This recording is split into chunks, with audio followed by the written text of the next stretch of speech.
Welcome to No Apologies on Beck. We are here. We're going to have a great show. This is the show where we are unafraid to speak the truth. I am your host, Rick Becker, our co-host, Lori Hintz. Hello there. It's Friday. So happy Friday. I know. I'm kind of excited about the show. Thank goodness. Well, we're going to start, right? What a week. We're going to kick things off right off the bat talking about the Biden-Sanders Unity Task Force recommendations. Now, if you are a regular No Apologies with Becker viewer, you probably saw us last night talk about this a little bit at the very end of the show and just touch on the 110 pages. Yep, here it is, folks. 110 pages, front to back. And it is the Unity Task Force recommendations that Biden did with Sanders. We talked a lot about the odd choice of the term unity when it's actually the opposite. Right. But we started getting into it. The very first chapter is combating the climate crisis and pursuing environmental justice. There are several chapters, and we are going to go through them over the course of the next several weeks. We hit one segment last night. We're going to hit 2 segments tonight. And we'll probably ease into it with a segment here and there in the oncoming weeks. And we're going to go through this because it is amazing. This is what's in store for you.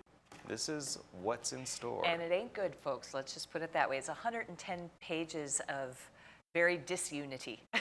It's not at all. Very disunity. Yes, very disunity. So let's kick it off a little bit by talking about the youth. We were alluding to that a little bit last time, but why don't you... Right. So one of the things that they talk about in this document is how first off, everything is about inequality. Everything is about a victim group, an oppressed group, and how that needs to be rectified. Everything is looked through the lens of skin color. And what they indicate when it comes to the environmental justice is how the young people have had essentially no impact in causing this environmental crisis and this environmental injustice. But they are the ones that are going to be most impacted. And then what they do is they lay out these proposals to somehow address the environmental crisis. And they're doing it allegedly for the benefit of the future generations, the youngest in our country right now. And what they fail to see is the great irony in the fact that what they are planning to do is going to destroy the future of the very people that they say they are helping most. So yes, the young people have done the least on whatever has been done, but they are going to be shackled with enormous amount of debt, and they're going to be shackled with trying to somehow undo and unwind the incredible amounts of regulation, of cronyism, of redistribution, of loss of prosperity for society in America. They are the ones that are shackled. So it's a tragic irony that they have in this document. So in the document, they talk first, as he said, about climate change. And one of the things they discuss is that Democrats will lower families' energy bills. And I don't know about you, but I think that is probably a bold-faced lie, because everything that's gone on thus far is just not in line with that statement. Yeah, it's what they're doing is playing political games. They will do the soundbite. Democrats will lower families' energy bills, but what they use to back it up as far as policy does the very opposite. So they aren't concerned about actual policy changes that will improve people's lives. What they are worried about most and addressing everything that they're saying is to get people to fall in line with, wow, that sounds great. Right. We don't need to think about anything further. You're going to improve people's lives. You're going to lower energy costs for those most in need. It's talking points, but there's no substance whatsoever to back it up. Right. If they were worried about lowering people's bills, they would be looking for the lowest cost energy in the most efficient manner, and what they're doing is literally the opposite. Yep, exactly. All right, this next one, Democrats believe that any clean energy infrastructure project financed with federal support, including through the tax code, should come with robust wage and labor requirements. Right. Federal regulations, anyone? Right. So we have increased regulations which increased costs. You've got what they're going to be talking about, of course, are things like various benefits that will be mandated. a minimum wage, catering to unions. In that quote, it's specifically a call to unions to say, hey, love us, like us, vote for us. And all of those things, each one of those things increases the overall cost of the product. And in this circumstance, the product is energy. So while at the same time they're saying we're going to lower energy costs, they are doing everything they can that will actually increase them. They're talking out of both sides of their mouth like true politicians do. As they usually did. So within 5 years, and this says, we will incentivize tens of billions of dollars in private sector investment to retrofit 4 million buildings. Right. What could possibly go wrong? They want to do that to bring zero emissions in 9 years. In 9 years, they want all buildings to have zero emissions.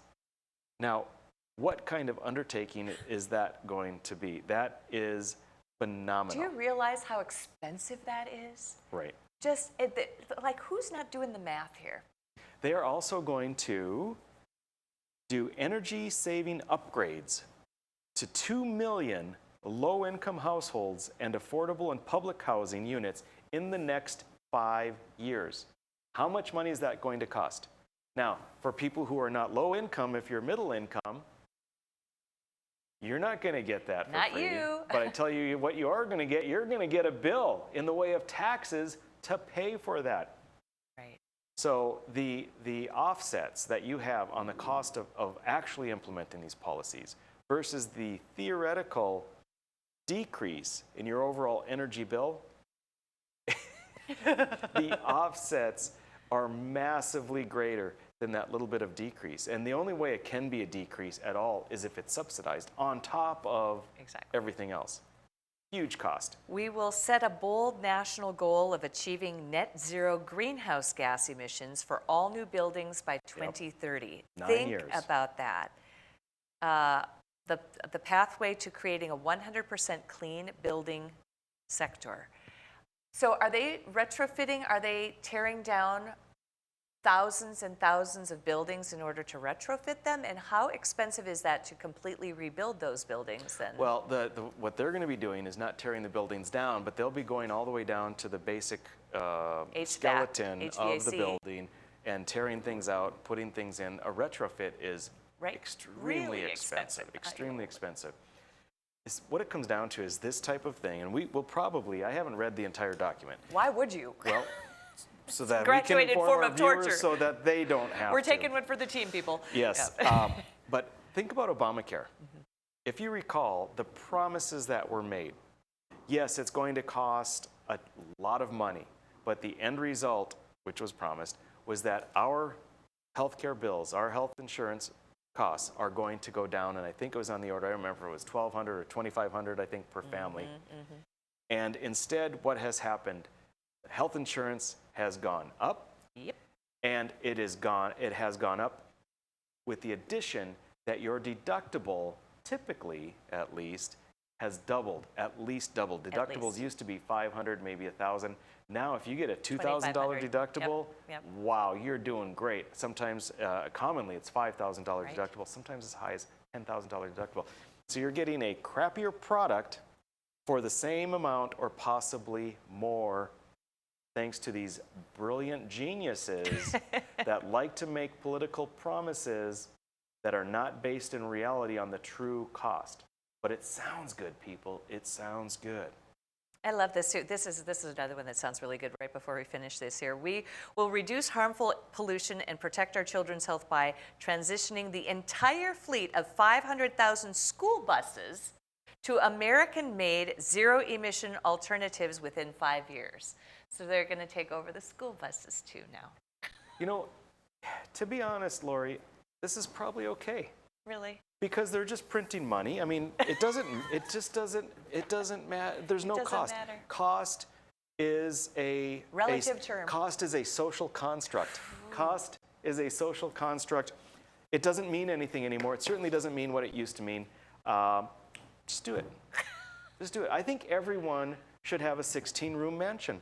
Well, I do too. And we can do that, people, if we just stick together, if we demand it from our politicians.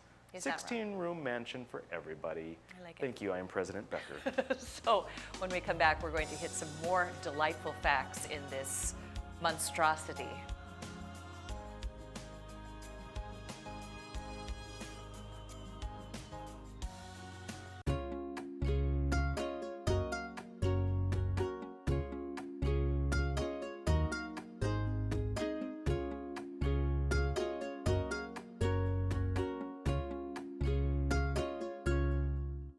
Capital City Restaurant Supply is your one-stop shop for quality restaurant products for the large to small kitchens. Commercial-grade restaurant and bar supplies, limb game processing equipment, refrigeration, dinnerware, and smallware. We sell everything including the kitchen sink from trusted manufacturers for the chef and all of us. Open to the public since 1971, we are veteran-owned and North Dakota proud. Let us take care of your restaurant and home kitchen needs today by visiting us at 1414 Interstate Loop in Bismarck or on the web at capitalcityrestaurantsupply.com. Heroes and Icons is now Cozy TV. Don't worry, you'll still get your favorite Beck News programming without changing the channel. Real people, real news, Beck News. Hi, I'm Dennis Haugen, along with my sons Andy and Mike, and we're showing our support for wind energy in North Dakota. Wind energy has provided farmers like us with a steady stream of income that's not tied to the weather like crops and cattle are. Another bonus is that wind farm owners are required to maintain the roads leading up to the turbines. Because of that, oftentimes these roads are the best in the county. Wind energy is good for landowners, it's good for the land, it's good for our economy, and it's good for North Dakota.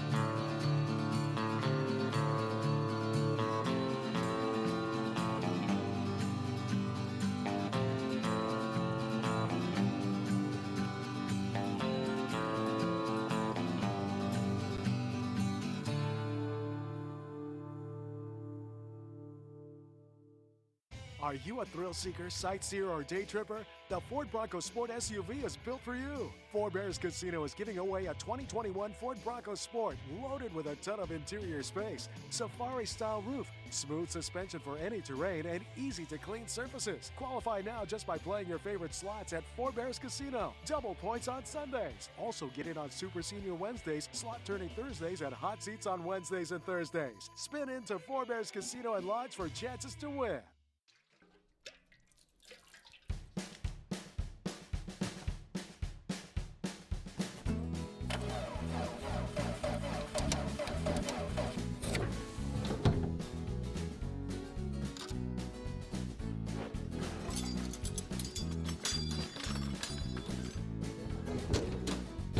Some things in life are hard. That's why banking shouldn't be. Cornerstone Bank.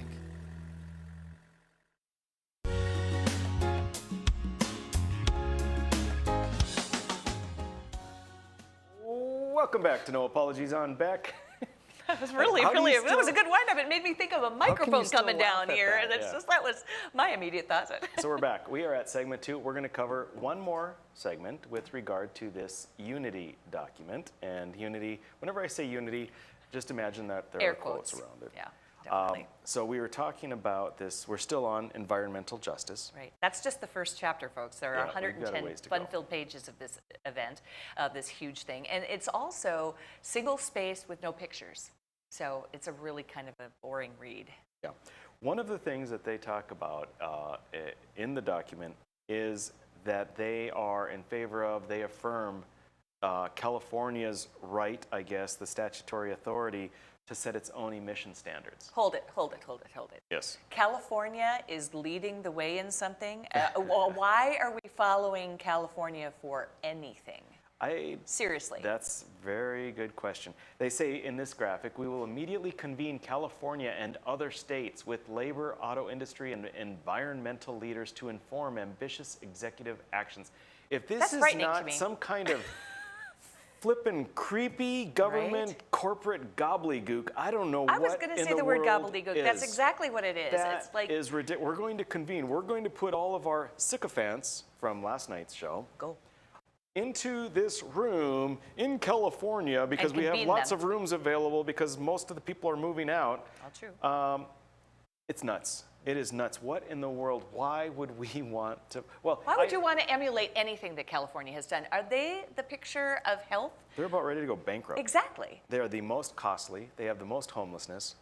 They're losing people left and right, hand over fist. Now, I don't know if my two statements are actually factual, but if they're not, they're close. That's a pretty good guess. That's how I feel. Yeah, well, you're not wrong. Yeah. All right. So they want to reduce harmful air pollution, protect children's health. And you referenced that in the last segment with regard to the school buses. That's blowing me away. That is just ridiculous. We're going to completely transition the entire fleet of 500,000 school buses. Right. I mean, think about the cost of one school bus. Right. And multiply that. They're going to completely convert 100% of our entire transportation system. Now, the good news is, as I see it, I don't see that happening in 5 years. I just don't think that much of what they have on their agenda is actually doable in 5 years. So they have very ambitious goals, but I don't think that they are going to run through these very quickly, because I also know they're already getting pushback to begin with, already getting pushback. Right. Well, think about, as an example, Minneapolis has one, actually has, I think, two now, especially the second one. The city buses? The light rail. Oh, the light rail, right. The high-speed trains, right. which have no passengers. I mean, everything they're these very great ideas. Depositories for the homeless. The homeless love them. So that's what they're actually, seriously, nice. That's what they're using them for. Right. But each of these things, look at Boston. The Boston, what's that? The Big Dig. Right. Remember that? Mm-hmm. The Big Dig cost, I don't even know what, right. 5 times as much, 10, 20 times as much as they expected. None of these things will pan out the way government is claiming. They're going to cost far, far more. They're going to be far less effective. And we have example after example after example of failure after failure when government is involved in these special projects. Right. Yeah. The last thing you want is a shovel-ready. And they're going to transform 100% of the fleet of school buses, of the fleet of this, the fleet of that. I just don't see it. I suspect that what's going to happen is they're probably going to have all these ambitious things, but then not follow through with them. That's my prediction right there. I know you make your predictions, but my prediction is that they're not going to follow through with this. I'm also putting them up against the lens of the Trump administration, how much was actually accomplished in 4 years, and I do not see the Biden sycophants being able to come up with anything near the success stories that we had, and far beyond what we had even hoped with the Trump administration.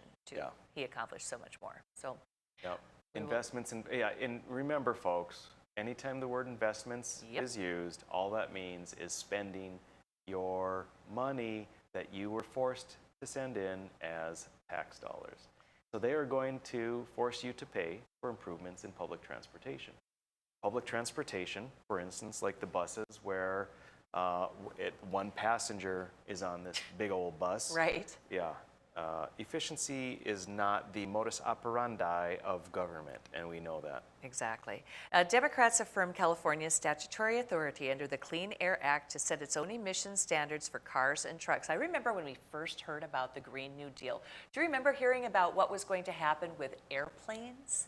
They were going to basically do away with the entire airline industry. Well, they can do it a couple of ways. They can make you wear a mask. They can make you have to have vaccinations to fly. And now they can actually just, get rid of things because of the... How can you have a zero-emission plane? Exactly. I don't know how they're even planning that. But the interesting thing about here is they say in this, we will immediately convene California and other states with labor, industry, and environmental leaders to inform ambitious executive actions. That's the scary word to me right now, executive actions. I mean, you're looking at executive orders already flying out of what you have the Oval here. Office. So we hear a lot about Antifa, right? Mm-hmm. Anti-fascists. Right.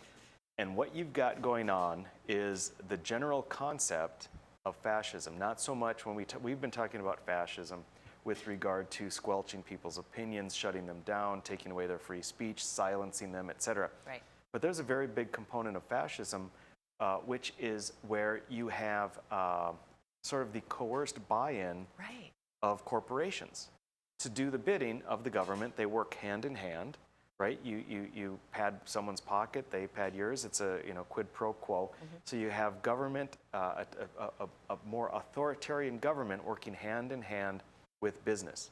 That is fascism. It is. And that's what we see have going on here. And it's not, the irony is not lost on most people when we have the left saying that they are anti-fascist, when in fact they are employing not only by way of silencing free speech, but by way of how they are actually incorporating business to do the sort of the, like I said, quid pro Public-private quo. partnership is the same terminology, Yeah. essentially, and that's always dangerous. The other thing that I thought was really interesting about this is they were talking about zero-emission vehicles in the United States, and they say they're going to push that, but while reclaiming market share for domestically produced vehicles. And I'm thinking, is that something that is normally done by, because isn't it usually shipped off overseas? From the Biden administration actually says that they want to reclaim market share for domestically produced vehicles. So what they mean, so that part I don't recall offhand, but what they must mean by that is that they're going to put tariffs okay, that makes sense. on vehicles that are shipped in from other countries, which means it increases the cost of all the vehicles. Right. To the consumer, you, the taxpayer. Again, which will help us with unity. We will be experiencing unity in our pocketbooks being empty. That is definitely where we will be experiencing unity. Well, next time we come back to this, we will take over where we left off, and we'll go each time and do this Biden-Sanders Unity Task Force thing. When we come back in just a moment, we are going to have a guest with us, another legislator, to finish the week.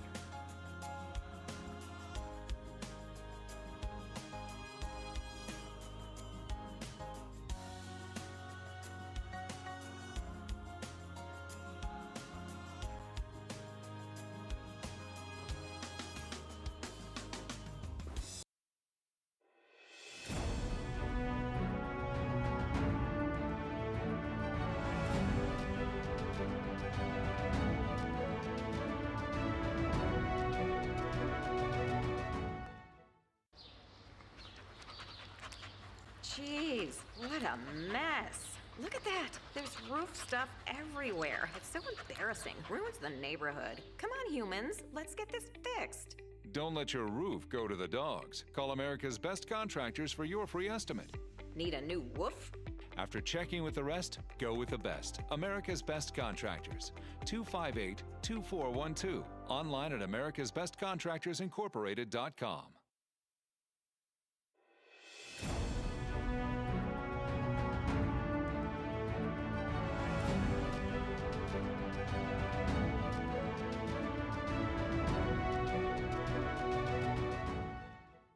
In southwestern and south central North Dakota, on any given day at any given moment, a Dakota Community Bank and Trust customer is logging in or signing on to do their online or mobile banking. We believe that community banking can blend both a past with down-home customer service in-house and a future with modern banking conveniences and technology for our customers anywhere, like here or here, all while honoring our long-standing tradition of community-first oriented banking here at Dakota Community Bank and Trust. My wife was diagnosed with early stage Alzheimer's. We talked about it and we kind of decided we'd be a little bit proactive and try to start making provisions. So we started looking here, and Eventide worked out to be pretty much the perfect answer. I guess I didn't expect it to be so nice. The staff here are terrific. We enjoy it. Beck News brings you real people and real news. Every weekday on KNDB, KNDM, and KRDK. Start your evening with the Dr. Duke Show at 4. Take a fresh look at current events with Ladies of Another View at 4:30. Go down the road with Joel at 5:30. Watch No Apologies with Becker at 9. Cap off your night with No Filter with Debbie at 10. Beck News. Real people, real news. The professionals at Superior Glass provide residential and commercial glass installation and repair services in central and western North Dakota. Superior Glass is your source for stained glass projects, mirrors, windows, touchless, and automated entry solutions. Stop by and see us at 3323 East Broadway in Bismarck or call us at 701-258-5600. Superior Glass, where you get superior service for less. Bye for now.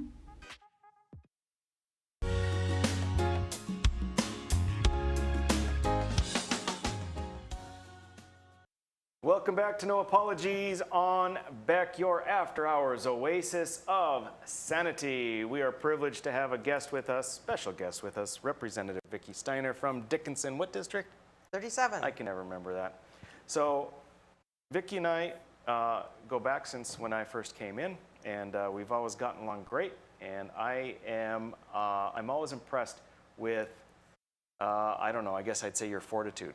She's not scared of anything, and I tell you frankly, that's evidenced by the fact that she's on this show to support tax increase, but we're going to give her a fair shot. Yeah, let me get started first. We're going to be cordial, I know, so I'm setting it up. So Vicky, well, first, welcome. Thank I'm you. happy you're here, and I appreciate your bravery. You brought me this. Well, no, I didn't actually give that to you. It's just a demonstration. You can't have that. I can't, because you could get reported to the Ethics Commission. They have That's ethics. correct. We have ethics, so you are not getting that. pennies. It's a visual. It's a visual. Okay, Three these pennies. So tell me about the 3 pennies, because we've not prefaced this. So you, being the evil representative that you are, want to increase people's taxes. And so tell us, what is it that you want to increase taxes on? And apparently, I'm guessing 3 pennies has something to do with it. That's correct. Since 2005, we've had 23 cents a gallon on gas, and it has not been increased. And if that 23 cents had been adjusted for inflation, it'd be 31 cents today. So also, cars are more efficient, and so the buying power has been cut by 2/3. So not only would it be 31 cents, but the buying power is less with fuel efficiency cars. So we have an issue, and you probably don't know this, but the powers that be are already planning to take care of this issue with needing additional money. We had a presentation in September, and DOT has a plan for $2.1 billion 10-year plan of fixing deficient bridges and roads in the state. Now, there are about 30 state bridges that are deficient and have been flagged by either the federal government or the state, and they need to get fixed. And there's hundreds of local bridges. So this is maintenance and needs to happen. Now, the gas tax is a user tax in a sense. You drive the roads, you wear them down, and you pay this 23 cents. And people who drive through the state also pay this tax when they come through. They drive the roads, they wear them down. And so if we're going to fix potholes and fix bridges, I felt a hybrid solution was better, because I knew that people were just looking straight at the legacy fund to fix these bridges and the roads. So you can say, well, that's terrible that you're thinking about a gas tax. Well, is it terrible that they're going to take the money anyway out of the legacy fund interest? Yes. So you could say, They're yes. both terrible. Too. They're both terrible, but if you have a deficient bridge and it collapses and people die, a young family's in a van and they go through the bridge, that's not good either. Right. So we have to deal with it. But my idea was, do we just straight up take it out of legacy 100%? Or now my 3 cents, and I'll be amending the bill. Right now, the bill is sitting at 2 and 2. Right, so there's the But bill as it it's going stands to be now. amended to 3 cents when we have our hearing coming up. Okay, so right now it's 2 cent increase now through, well, it was going to be 2 and 2. Right, for a year, and then another 2 cents after Right, that. but But that'll now be you're amended. changing it. Yeah, to it'll 3 be cents. amended to 3 cents, and so go to 26 cents. And it'll just stay there, just the first year. And I've been talking to some people just to see if I could get enough support to keep this as a vehicle. And the reason I say that is, do we want to take it all out of legacy? Because there's a plan to have streams coming off the legacy that you probably heard about. Yeah, we did. And one of the streams is 100% this funding stream for DOT. And we have to fix these bridges. I know it's going to happen. Yeah. But I thought the user could contribute part of it. So it doesn't, this 3 cents doesn't cover the whole thing. I think DOT wanted more like 6 cents. So it's kind of a way to do a hybrid where we don't take everything. And the legacy was never intended for potholes or maintenance, in my view. No, and, sure and wasn't. you see, that's the philosophy difference, you know, that I have with some of the powers that be. But I want to show the graphic here so they can understand what we were shown. And this comes from DOT. This is their plan over 10 years to fix. And I don't know if you can see the yellow, but the yellow circles are all the deficient state bridges. And then all the purple is the deficient local bridges. And, you know, really not as much in the west, but quite a bit in the valley, if you take a look at that. Maybe there should just be a sugar beet tax. No. No, okay. And I'm vice chair of tax, and I'll tell you right now, I don't like taxes, so it's kind of like awkward for me to talk about it. But I know it needs to happen, and I know most of it will come from legacy if I don't say anything about it. Yep. So I was just going to give everybody an option. Yep. And they may decide they want to take everything from legacy, and they're just going to kill the bill. So here's the thing, and this is why I appreciate you, because your reasoning is I mean, we always talk about how there's nuance. You can't just hear something and then have a black or white opinion. The reasoning makes sense. If our options were have failing bridges and crappy roads, number one. Number two, deplete the legacy fund earnings, which are supposed to be used for things more and better than ongoing maintenance of roads. Or three, raise the gas tax. A little bit. Right. I agree with you. I think that raising the gas tax, it's a user tax. It's a consumptive tax, which is the most moral type of tax.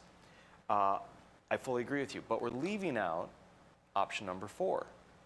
And that is that we have increased our spending tremendously. And we would, if we were in line with the normal trajectory of spending increases, be able to easily deal with all of these costs for the 2.1 billion over the next 10 years. I always go back to how 10, 12 years ago we were spending less than South Dakota, and now we're spending $2 billion more than South Dakota per year. I mean, we could deal with all of this and only be spending $1.5 billion more than South Dakota per year. So I think that it rests on our shoulders that it was our decisions over the last 10 years and our unwillingness to rein in spending that now suddenly we're accustomed to that spending level. And instead of saying we're going to pull it from current spending, our thought process is, well, we have to raise taxes or take it from the future, meaning the legacy. Right. Well, I'm not opposed to making cuts, but I don't serve on appropriations, so I just suggest it to them. Yes. But I think there are areas where they could look at making some cuts. Yeah. It's just really difficult because we've always had $1 billion surplus when we come into session. We came in and we spent probably $2.4 billion on roads. And so how did this not get taken care of? Well, we built a lot of, like in my community, we had a bypass, an overpass. There was a lot of things we had to do out west that was brand new, but then there was things that, and this is something that just irks me because the East will say, well, when's it our turn in Eastern North Dakota to get oil money? And they got it right out of the chute. Some of the first oil money spent either went to UND or Fargo diversion and flood control. Some of the first money in the session, and it was oil money. And then I hear from people out East and they'll say, well, we're waiting to get our money. And I'm like, you got it right away, that's guys. the thing is we've spent $20 billion of oil money over Law these last school, years. I mean, we UND. should not have, our roads should be paved with, I don't even know what, chrome. It's nuts to me that we haven't taken care of the roads. Well, what they did, and see, that was good for young people and families because we aren't going to have to do an overlay on some of our state highways for a long time now. Sure. And those would have been done, and we would have had to look at more than what we're looking at now. Yeah. But the fact that we could be $1 billion under in 2 years, I think it's prudent to just a little bit on the user tax. That's just, I'm trying to keep it reasonable, but I don't think you can escape some taxes because nobody can afford to build their own state highway. Obviously, that's one of the functions of government. So as much as we all dislike taxes, I don't know what else we can do besides, I don't want to take it all out of legacy. I agree. See, that's, you and I are agreeing on 90% of it, except the only difference is that I want us to toe the line, and because you agree we should spend less, but there's a difference of accepting it as a done deal that we can't do anything about versus what's our next best option, and I'm not ready to give up on the very best option. Well, we could make some cuts. I mean, you know, FTEs and state employees and... Thank you very much for bringing this to us today. No, I'm very appreciative. This was very, very interesting for me. I hope people learned a little bit about. Thank you for being on our show. Yeah, thanks a lot, Vicky. I appreciate it. Loved it. All right, hang with us, folks. We are going to be back. We've got some mailbag for you next. Howdy, folks. It's a Caroline Cafe. I reckon it's time you're due for a hearty meal. So saddle up for the day with one of our Hey Bossin' breakfast homemade soups. Fill your grill at our salad bar. Sink your teeth into our famous Caroline burger and barbecue ribs. Top it off with spur rattling pie with a calm roll that's sure to put a smile on even the toughest outlaws. Shake the dirt off the boots each night and warm up with the gang. Tell them about it, Stacy. I can't wait to see you at the county line. Since opening in Hebron in 1940, Dakota Community Bank and Trust has been your hometown bank. Our mission has been to provide modern banking convenience with old-fashioned hometown service. We've grown with the communities we serve through year-round events, countless sponsorships, and nearly 7,000 hours of volunteering each year. Learn more about our 80-year history at dakotacommunitybank.com.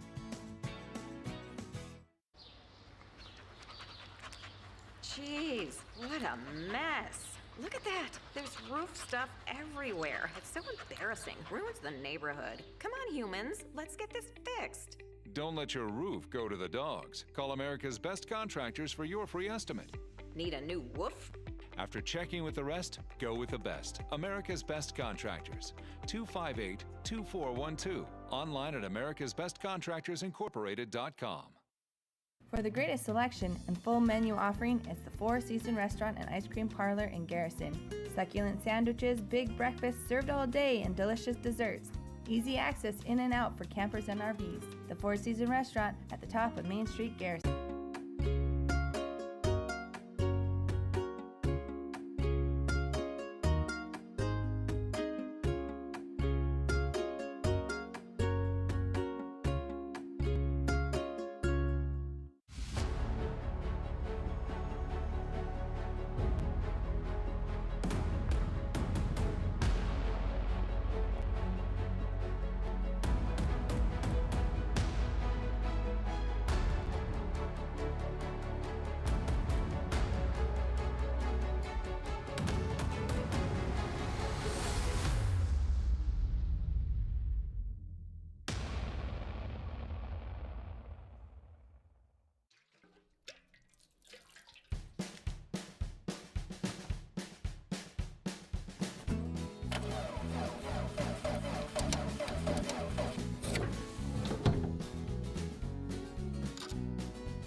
Some things in life are hard.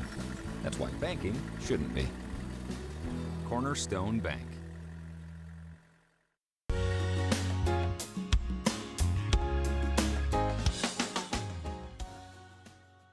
Welcome back to No Apologies on Back. It is time for Mailbag. Mailbag. We are just dating ourselves every time we do that. Now people are I like, still haven't looked up the video Blue's clip Clues? of Blue's Clues.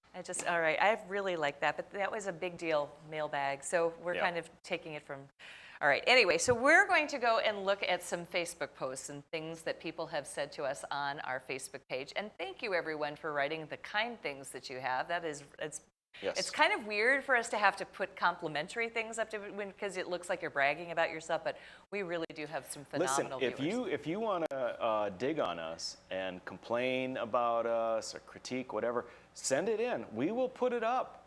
I mean, I get lots of stuff to privately, my personal and to my political, but send it to No Apologies. We'll put it up. Yep, we will. So let's see what we've got in our mailbag tonight here. We have, without the government, who would treat us like children by inundating us with big preachy digital road signs? I get annoyed every time I see one. I have absolutely, I concur with that 100%. And you're right. I love the sarcasm because you're exactly right. Who would be, you know. And we're talking about the digital road signs that tell us to buckle up and to, you know, the example I gave was the, what Turkey says, buckle, buckle. Buckle, buckle, right. There are a ton of them. This is actually coming up for a vote in the House tomorrow. It'll be the second bill we vote on tomorrow, and I'll be up and what we call carrying the bill, so explaining it. It barely got a due pass recommendation committee, so it's going to be a close vote. To be honest with you, if it passes in the House, it's probably going to fail in the Senate because the Senate is where all good ideas go to die. That's so funny. All right. It's not funny, but it's funny. Everyone knows that phrase. All right, moving on. We'll see what else we have here, too. Okay, so this is referring to another program that we did where we talked about a Never RINO movement starting, and someone says, I love the Never RINO statement. Come on, people, educate yourselves and get active. I love that. It's a call to arms. Everybody get active. Do not fear their name calling. Wear it as a badge of honor and let that strengthen your resolve. That sounds like you. That's when we were talking about the Bastiat caucus. Right. To not, because we get put down a lot, but we emphasized in that segment how the Bastiat caucus is really just emphasizing, advocating, and standing by the platform of the North Dakota Republican Party. The premise was the story that was done about North Dakota, and it was in, was it the Blaze that time? But it was an article about how North Dakota is the poster child, essentially, for what not to do in a red state by having all these rhinos running around and not necessarily being as red as we. It was scathing article. It was, but because of that, you know. It's, you know, important to know yourself and be aware of those issues so we can, you know, maybe we can make a change in that way. So, all right, we've got another one here too. These are kind things that people are saying too. It was a great show in a series of great shows. Thank you for the information. We live in this age of information. We mostly get mumbo jumbo. Here we get info. Thanks again. I love that. It was a great show and interview. You two are so enjoyable to watch and listen to together, which is really interesting because we were friends a little bit before we started the show. I would say we were friends, but we weren't like super close. I don't have friends. Yes, he does. Just FYI, I am his friend. I'm definitely his friend now. Anyway, so we started the show, and we really didn't know one another super well, I would say. We knew each other peripherally, but as time has gone on, I just am so grateful that he is as kind to me as he is, considering how he frightens other people. So, but he does not frighten me. So there you go. Anyway. Yes, I value our friendship as well. Indeed. Okay. Next, we got another one. All righty. I caught your show tonight. The title was why. The title, no apologies, apparently. I must say in today's society, actually for too many years, opinions of those who clearly claim to always be right should tune in. For once, it was refreshing to hear someone who gave opinions without an arrogant fact attitude with no apologies. Basically, I really respect that guy for his choice of words, expression of wording, without the attitude of what I can honestly say of others, which is clueless. Very interesting and honest conversation. My opinion. I love that. That's nice. That's very, very kind. And we, like I say, I really do enjoy reading the emails. I do enjoy reading the Facebook posts. And I check on them recently. Do you check on them at all, or you don't? Sure. That's all? Should we have time for another one, or should we save that for the off the cuff? You can read it really quick. I think so. Did you get another email? That's fine. All right. The subject line says, love your show, Rick and Lori. Rick, since you are the leading Republican, I don't know what that means. Not according to the Republicans, I'm not. I'm just wondering what is going on in our state legislature. From the things I hear in the local news, it sounds like people are going a long way to the far left with their ideas. There is a lot of that. The window has moved to the left, and we're trying to bring that window back to the right. Rick, why is it we can open carry a gun in the state, but it can't be loaded? It has to be unloaded. What is the purpose of that, and why even allow open carry? So there's more on that. Well, we've got a lot of good gun bills in this session, which we'll talk more about. He says, one last question, Rick. When do the daily sessions get over so I can try to get a hold of my representatives? I have called them in the evening, and they seem to always be out eating or something. Emailing them doesn't seem to help either. I just want to let them know how I feel about some of the issues you guys are dealing with. Good for you for contacting them, but don't give up. Our daily sessions get over typically around 4 or 4:30. So keep trying. Try during the day. Try during lunch, because if we're not eating spaghetti out of a can, we're probably available to answer your calls. Nice bringing that around. Yes, that I was watched well the show. done. I'll wait for answers there. You too, Rick and Lori, rock on. The show is great and informative. Thank you. That is about the kindest thing you can say, that it's informative. So Yes. we dig that. So in our final segment of the week, coming up next, we're going to do another off the cuff. Join us.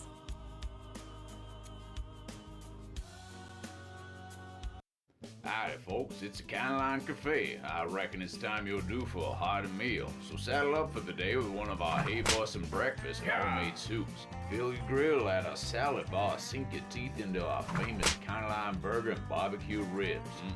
Top it off with spoon-rattling pie with a cum roll that's sure to put a smile on even the toughest outlaws. Shake the dirt off the boots each night and warm up with the gang. Tell them about it, Stacy. I can't wait to see you at the county line. Hi, I'm Dennis Haugen, along with my sons Andy and Mike, and we're showing our support for wind energy in North Dakota. Wind energy has provided farmers like us with a steady stream of income that's not tied to the weather like crops and cattle are. Another bonus is that wind farm owners are required to maintain the roads leading up to the turbines. Because of that, oftentimes these roads are the best in the county. Wind energy is good for landowners, it's good for the land, it's good for our economy, and it's good for North Dakota. Capital City Restaurant Supply is your one-stop shop for quality restaurant products for the large to small kitchens. Commercial-grade restaurant and bar supplies, limb game processing equipment, refrigeration, dinnerware, and smallware. We sell everything including the kitchen sink from trusted manufacturers for the chef and all of us. Open to the public since 1971, we are veteran-owned and North Dakota proud. Let us take care of your restaurant and home kitchen needs today by visiting us at 1414 Interstate Loop in Bismarck or on the web at capitalcityrestaurantsupply.com. My wife was diagnosed with early stage Alzheimer's. We talked about it and we kind of decided we'd be a little bit proactive and try to start making provisions. So we started looking here, and Eventide worked out to be pretty much the perfect answer. I guess I didn't expect it to be so nice. The staff here are terrific. We enjoy it. The professionals at Superior Glass provide residential and commercial glass installation and repair services in central and western North Dakota. Superior Glass is your source for stained glass projects, mirrors, windows, touchless and automated entry solutions.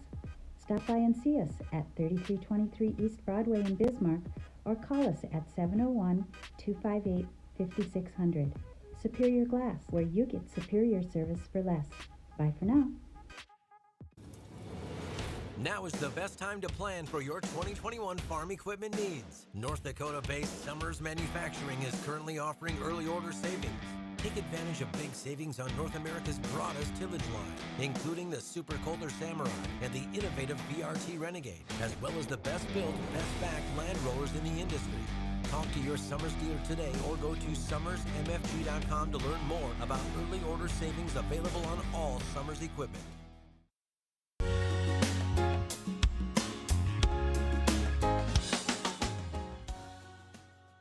Welcome back to No Apologies, our final segment for the week. And you know what that means. Last segment for Friday night is off the cuff. And the premise is I do not prep him with anything. We tend to collaborate a lot on the other issues that we talk about, but this one, he knows nothing at all. So it's kind of fun for me, and I'm so thankful that he does not do this back to me. So here is. We have an understanding it's not like too technical, like Right. what year did this happen, Correct. or whatever, because that I'm not good at. But we're Right. just looking at, basically it's generally applying philosophy and principles and stuff like that. Correct, But too. So, let's see. so my first topic that is kind of out of the blue is about resisting facial recognition. Now, what brought this on to me was an article in something called humansarefree.com. And it says this: I have said for years now that technocracy is the clear and present danger that America is facing. And I wouldn't disagree with this statement. With that statement. Today, that clear and present danger is no longer future tense, but is here right now and in full force. Your cities, towns, and communities have the power to stop any part of technocracy dead in its tracks. If only they would understand what is going on and take action. For instance, many city councils have already rejected facial recognition. necessary for surveillance, and pre-crime AI software necessary for control. Those two things right there should frighten everyone.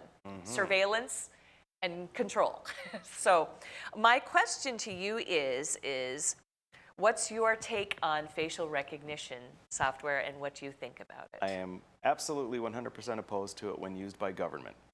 If private industry wants to use it, that's their business. If they want to use it on their property for security measures, et cetera, I'm fine with that. But for government to use it, I'm absolutely opposed. And again, what we look at are so many facets to this, but it's generally the same thing. They do it in the name of security. Always. Right, security, and anytime we increase our security, as Ben Franklin's lines frequently are cited, although it was a little bit of an actual different use for it, when we gain security, we lose liberty. I mean, I'm totally paraphrasing, but people are willing to give up bits of liberty for just a little more security, and the problem is that what they end up with is less of both. Exactly. The problem with facial recognition and the problem with so much of what we're looking at that is done in the name of security is we lose privacy. Right. And privacy is paramount to our society. Now, a lot of people talk about, well, if you've got nothing to hide, then there's nothing to be afraid of. And that's a false narrative, though. That's not necessarily right. There's a movie I'm blanking on right now, but I remember the line. No, the line is that it's not that I have anything that I'm afraid to. It's not that I have anything to hide. It's that I have nothing that I want to share with you. Oh. That's one.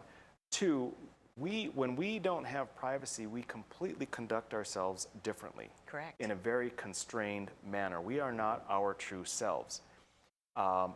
Furthermore, it was Cardinal Richelieu who said something, again, I'm poorly paraphrasing because I'm not prepped, right? Right. But Cardinal Richelieu said something to the effect of, you take a very honest man, give me 6 lines he's written, yep, and I will find something that we can hang him for. Exactly. And government can look at anything that you are doing, and we've seen evidence in these recent years where government agencies who are supposed to be protecting us use information to our disadvantage for political purposes. So facial recognition is just another step, one of many, many facets where we lose our privacy for an alleged increase in security, and I want no part of it. I think it would be a good idea to start a campaign to bring privacy back.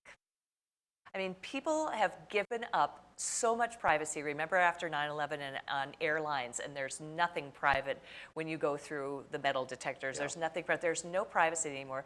And, you know, it dovetails a little bit, in my mind, with personal responsibility as well. But you should be able to be afforded a little bit of privacy in your life, and it seems like it's completely gone at this point. People, Agreed. Big Brother looking, drones, you name it, right? And the more it happens, the more we become accustomed to right. it. And that Overton window just keeps moving so that what our children are accustomed to resembles nothing like our parents or grandparents would have ever accepted in a million years. So my next topic for you is, do we have a presidential executive order problem? And I'm going to give you some numbers here. Number of executive orders signed the first week in office by President. President Clinton, the first week in office, signed 0 executive orders. President Bush, the first week in office, signed 0 executive orders. Then President Obama, the first week in office, signed 5 executive orders. And following him, President Trump signed 4 executive orders. President Biden, thus far, after 1 week, has signed 32 orders. Now, these are 32 executive orders in 1 week's time. My question is how do we pull that horsey back into the barn after this precedent has been set? It's, the executive orders, yes, executive orders are overused. They are fiat legislation. Right. We discussed what fiat is, which is, faux or something that takes the place of real legislation. Correct. And when we're comparing and contrasting the various presidents, it can be a little bit difficult. You can't just go by numbers because there are a lot of executive orders which are minuscule, and a matter of trying to effect legislation properly according to administrative rules and so forth. Yeah, we've got a nice graphic there. Donald Trump was definitely did a lot of them. Obama did a lot of them. Joe Biden is on track to beat the hell out of both those guys.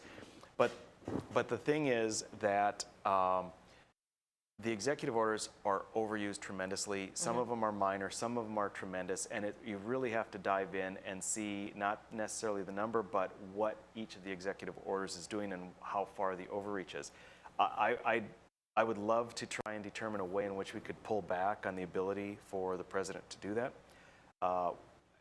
You know, I've said, gee, if I was, or a person who I would want in the office were to do executive orders, the only executive orders they would do is to pull back other executive orders. Right. But it's an interesting thing. It's there, it's overused, and it has been overused for at least a couple of decades now. It just seems like a really dangerous way to go because you are promoting dictatorship over representative government, in my mind. And as we're seeing, when the precedent has been set, the next one always somehow seems to supersede that. And that's the frightening thing. Going from 4 to 32 is a big difference. So Yes, oops. it is. Anyway, well, thank you again, 100%, A+. Well done. Okay, Well, we're going to wrap this up here for this week, but next week we're going to start things off with some more information for you on the Biden phenomena. The bloom is off the rose, and we'll give you some information on that, and we'll talk again more about what's going on in the legislature, maybe have some more guests for you as well. So join us next week, next time on No Apologies with Becker on Beck. Next up on Beck, No Filter with Debbie. You guys have a great weekend.